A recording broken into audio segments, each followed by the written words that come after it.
یہ قرآن وہ رستہ دکھاتا ہے جو سب سے سیدھا ہے، اور مومنوں کو جو نیک عمل کرتے ہیں بشارت دیتا ہے کہ ان کے لیے اجر عظیم ہے، اور یہ بھی بتاتا ہے کہ جو آخرت پر ایمان نہیں رکھتے ان کے لیے ہم نے دکھ دینے والا عذاب تیار کر رکھا ہے۔ اور انسان جس طرح جلدی سے بھلائی مانگتا ہے اسی طرح برائی مانگتا ہے، اور انسان بڑا جلد باز ہے۔ اور ہم نے دن اور رات کو دو نشانیاں بنایا ہے، سو رات کی نشانی کو تاریک بنایا اور دن کی نشانی کو روشن، تاکہ تم اپنے پروردگار کا فضل یعنی روزی تلاش کرو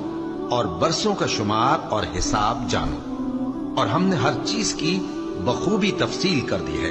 اور ہم نے ہر انسان کی اعمال نامے کو بصورت کتاب اس کے گلے میں لٹکا دیا ہے، اور قیامت کے روز وہ کتاب اسے نکال دکھائیں گے جسے وہ کھلا ہوا دیکھے گا۔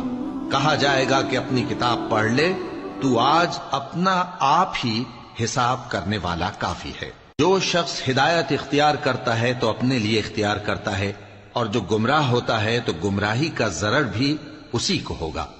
اور کوئی شخص کسی دوسرے کا بوجھ نہیں اٹھائے گا، اور جب تک ہم پیغمبر نہ بھیج لیں عذاب نہیں دیا کرتے۔ اور جب ہمارا ارادہ کسی بستی کے ہلاک کرنے کا ہوا